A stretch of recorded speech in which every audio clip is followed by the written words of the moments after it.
Olá, aluna. Olá, aluno. Bem-vindo a mais uma aula de Física aqui pela TV Educação e também pela plataforma Gonçalves Dias. Bom, na aula de hoje nós vamos falar sobre radioatividade e famílias radioativas naturais, ok? Então já tem aulas anteriores desse conteúdo, ok? Se você perdeu, você quer revisar, você encontra todo esse material lá na plataforma Gonçalves Dias, tá ok? Então, para a aula de hoje, papel, caneta, certo? Lápis, vamos fazer suas anotações, que tem muita informação, tá certo? Então vamos lá. Radioatividade. A radioatividade ela é muito presente no nosso cotidiano, certo? Os elementos radioativos e tudo aquilo que ele pode nos ceder está muito presente na nossa sociedade, né? Ok? Então nós temos alguns elementos radioativos que estão presentes em alguns dos aparelhos que nós temos em nossas casas, certo? O próprio aparelho celular, dentro dele, tem uma quantidade de elementos, certo? Que esses elementos eles podem ser considerados, né, elementos radioativos, certo? As próprias baterias, né, dos celulares, dos aparelhos, eles têm essa quantidade aí de elementos, né? Isso alguns tipos de bateria, né? Tá certo? Como o próprio chumbo, tá ok? Então esses elementos, eles estão presentes, né? Boa parte desses elementos que são radioativos, eles são elementos naturais, mas nós temos uma grande quantidade de elementos artificiais, certo? O que são os elementos naturais? São aqueles que nós encontramos na natureza, né? Ele existe na natureza, tá certo? Então existe, a gente consegue encontrar, existe jazidas, existe locais de exploração desses elementos, certo? Que nós chamamos de elementos radioativos naturais, tá ok? E existe aqueles que foram produzidos, não é em laboratório, foram produzidos pelo homem, tá certo? Então esse nós chamamos de elementos artificiais, tá ok? Então lá na tabela periódica, a tabela periódica que é um instrumento que está muito bem organizado, que é um instrumento que você vai lá justamente para fazer a sua pesquisa, certo? Procurar as informações sobre os elementos químicos que ali estão, lá você vai encontrar todos os elementos, eles artificiais e naturais. E a partir dali você também vai conseguir ver quais são os elementos que são radioativos ou não, tá certo? Bom, o que é que vai caracterizar um elemento radioativo? Certo? Vai ser aquele elemento que ele de alguma forma ele vai conseguir liberar algum tipo de radioatividade. Naturalmente ele consegue liberar algum tipo de radioatividade. Isso acontece por conta de quê? Isso acontece porque o núcleo, né, deste átomo, ele é um núcleo instável, certo?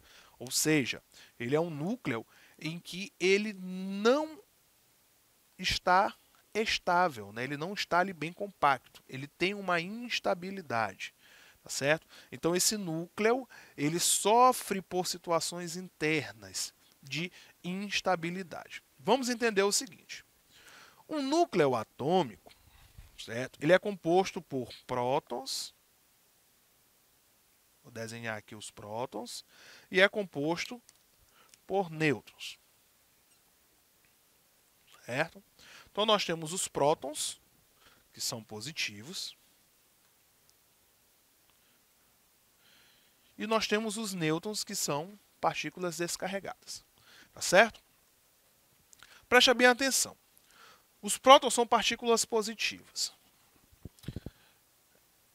E eles estão ali, grudados ali no núcleo, tá ok? A pergunta é, como é que esses prótons conseguem ficar ali grudados? São partículas positivas. O que que faz eles ficarem ali grudados? Isso foi um problema durante um bom tempo, de tentar explicar o porquê que esses prótons são partículas positivas e eles conseguem ali ficar grudados, tá certo? Problema por quê? Porque a força eletromagnética, o eletromagnetismo, ele não aceita, né, na sua essência, esse tipo de conexão entre os prótons, porque os prótons são partículas positivas e a tendência é que esses prótons eles se afastem um dos outros, certo? Eles vão ter que se afastar um dos outros. Essa é a tendência natural.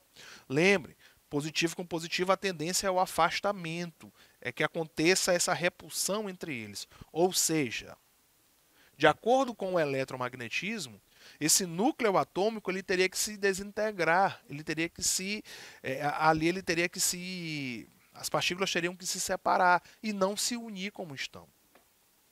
Tá ok? O que vai explicar que este átomo, que o núcleo desse átomo, né, esse núcleo atômico, ele fique ali preso, vão ser as forças, né, eletromagnéticas, as forças nucleares, desculpa, nuclear forte, tá ok? É isso que vai definir. Nós iremos falar sobre essas forças, né, nucleares e é um pouco mais lá para frente, tá ok? Mas o que vai definir vai ser justamente a ação dessa força nuclear forte, certo? Que vai manter esse núcleo ali bem unido, tá ok? Só que aí nós temos um outro problema. Tá, a força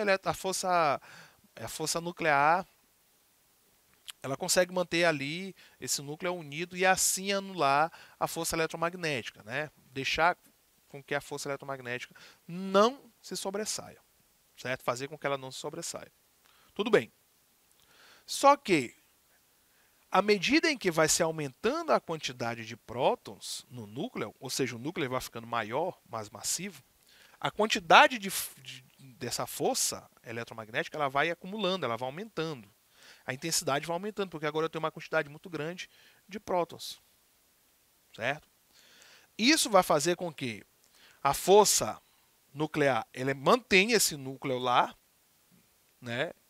Só que esse núcleo ele fica um núcleo instável, ele fica balançado. Ele fica ali próximo de perder, né, de se perder, próximo de com que essa força eletromagnética ela sobressaia, tá certo? Isso é que nós chamamos de um núcleo instável, certo? O núcleo que basicamente ali ele não está gerando confiança nenhuma para aquele átomo, para aquela partícula, tá certo?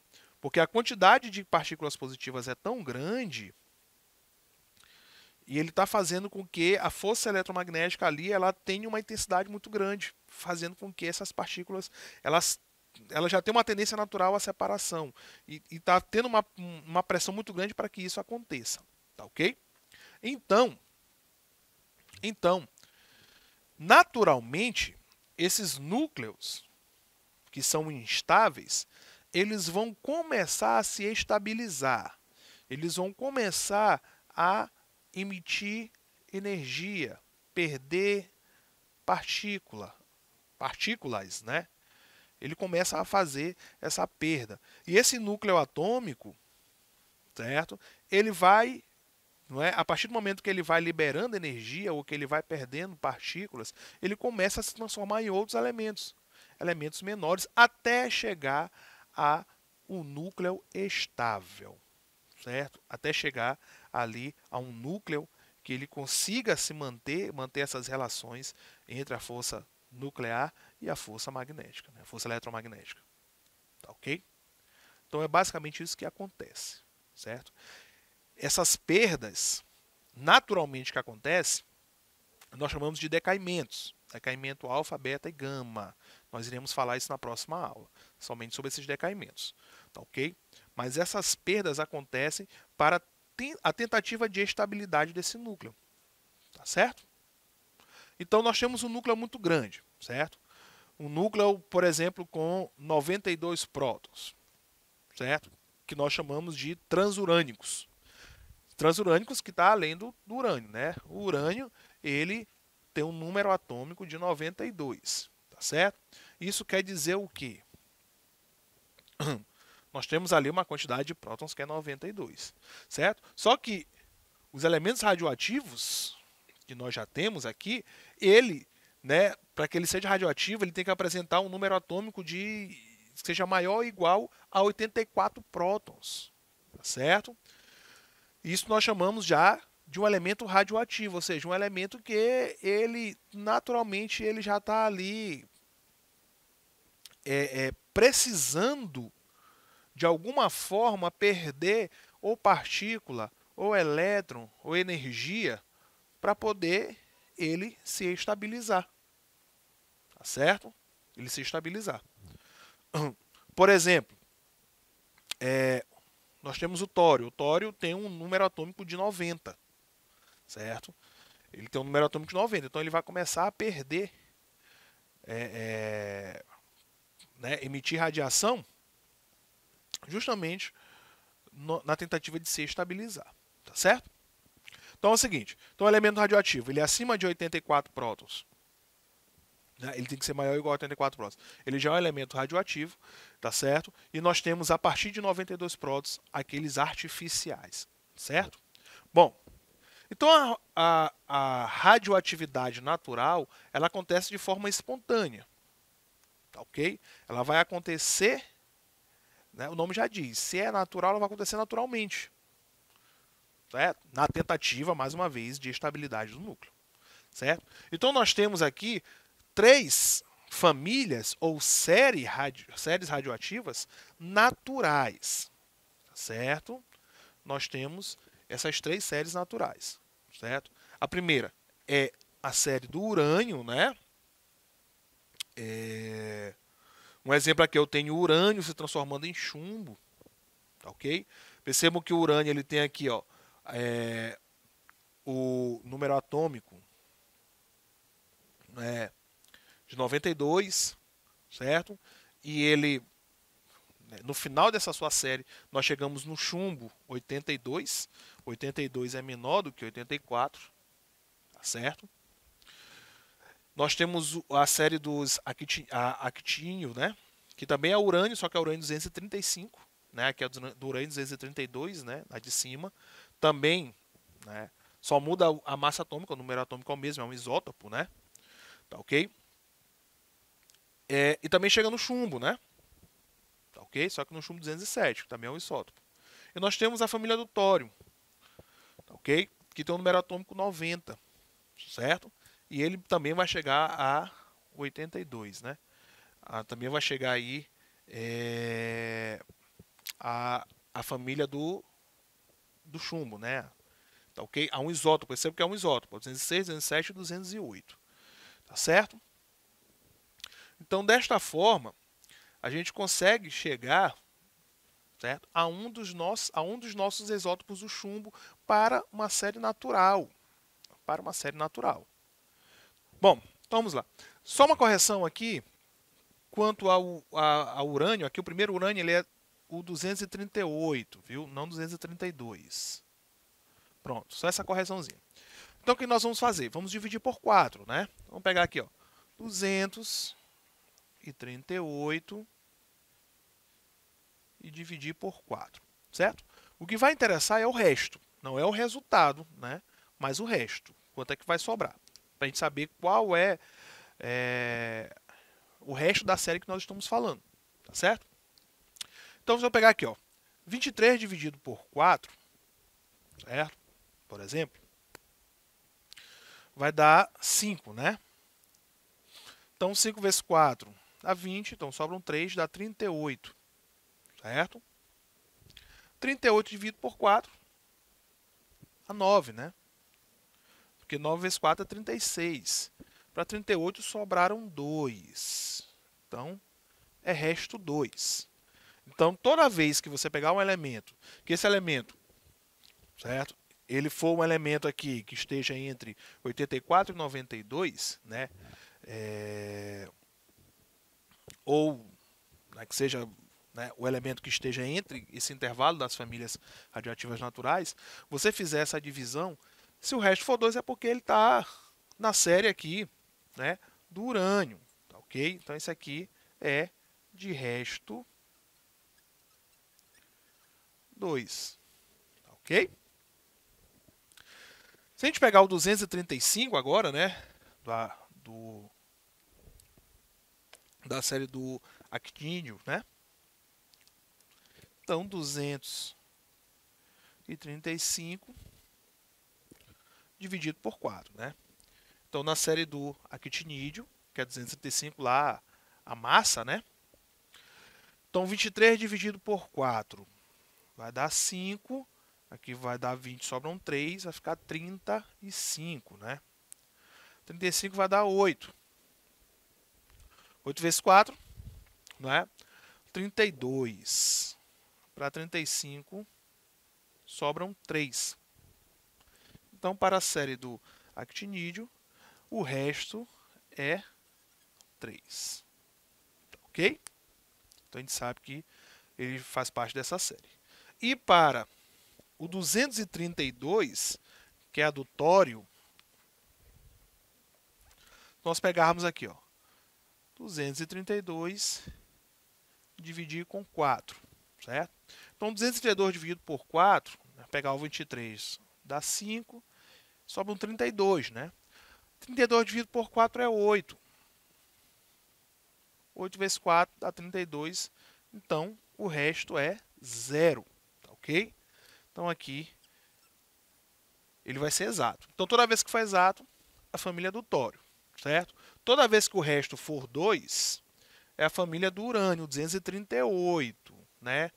Toda vez que for resto 3, é a série, é a família do actinídeo, certo? Então, essas são as nossas séries naturais. Tá ok? Lembrando que elas vão acabar no chumbo, sempre no isótopo do chumbo, né? Chumbo 206, chumbo 207 e chumbo 208. Sério? Tá certo? Então, para a radioatividade artificial. Na radioatividade artificial, é sempre um elemento, né, que tem um número atômico maior do que 92. Tá certo? Elementos que nós chamamos de transurânicos, certo? E são elementos artificiais. Nós temos aqui, ó, o neptúnio, tá ok? Em que ele vai passar por um processo, né, de decaimento, tá certo? E vai chegar aqui no bismuto, tá certo? De número atômico 83, certo? Lembrando que para ser elemento radioativo ele tem que ser maior ou igual a 84. Então, ele cai para um elemento que está abaixo, né, da nossa escala de elementos radioativos. Sempre vai ser assim, tá ok? Então ele vai passar por esse processo. Se nós pegarmos aqui ó, o 237, né, fazer a divisão, ó, 237 dividir por 4, tá ok? Então vai ficar ó, 23 dividido por 4 dá 5, 5 vezes 4, 20, para 23 sobram 3, né? 37. 37, né, vai dar 8, né? Quer dizer, desculpa, vai dar 9, né? Porque 9 vezes 4 é 36. Então, para 37 vai sobrar 1. Tá ok? Vai sobrar 1. Então, o Neptúnio vai ter resto 1. Ou seja, toda vez que for resto 1, vai ser uma série, né, radioativa, uma família radioativa artificial, né, que é a do Neptúnio. Tá ok? Então, essa é a nossa série artificial. Então, séries naturais, resto 0, resto 2 e resto 3. Toda vez que fosse resto 1, é uma série artificial. Então, é muito simples para a gente entender. Se o elemento inicial for, né, entre 84 e 92, certo?